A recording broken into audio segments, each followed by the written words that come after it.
both a survey where we went into rates that we find if there's no services.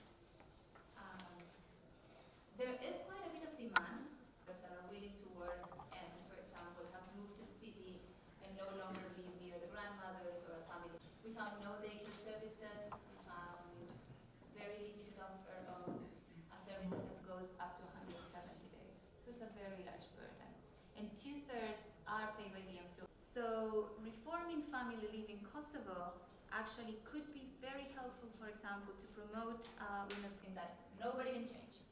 Social norms are here to stay. This is how our country is. This is how our people think. Allow you to work. Which could have been, and we found many reasons. Tries to inject evidence in the policy debate. Hopefully that helps reach policy decisions that are evidence-based. Of March, which is recognized as International Women's Month, is International Women's Day, is on March 8. And I'd like to remind everyone of the slogan that this year was used by the UN, which is "the time is now." And I think that after seeing the evidence that we do recognize that progress has happened, access to education, health, but we do believe that the gender gap is still of a nature that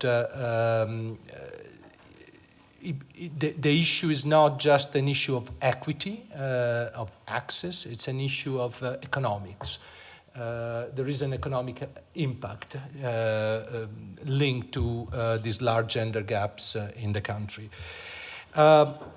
We did some estimates a few years ago, which we are updating, so in 2012.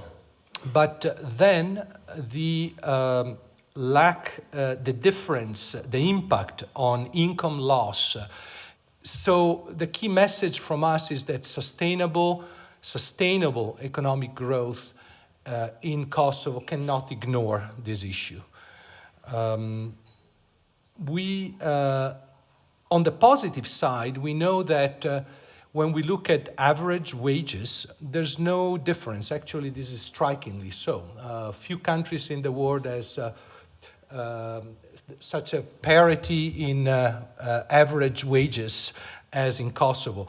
But we know that also is society organizations, especially also the private sector, and including the donors and the society at large, must be committed to implement such actions and start changing the situation for the benefit of whole Kosovo.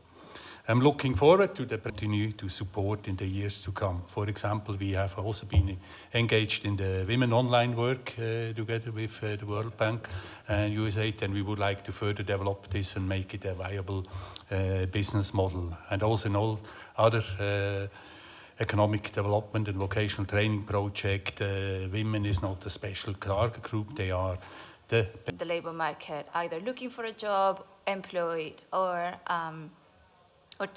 unemployed. So this is about 20% of women. The numbers for men are also the lowest that we observe in the region, but those numbers need to be improved. When it comes to youth,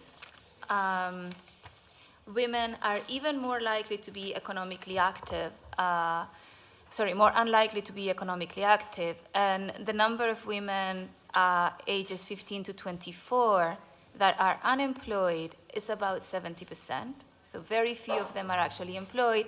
And the number of those who are not in employment, education, or training, which are the needs, which is basically young women foregoing their most capable years, it's over 50% in this country. And it's the highest among the other countries in the region.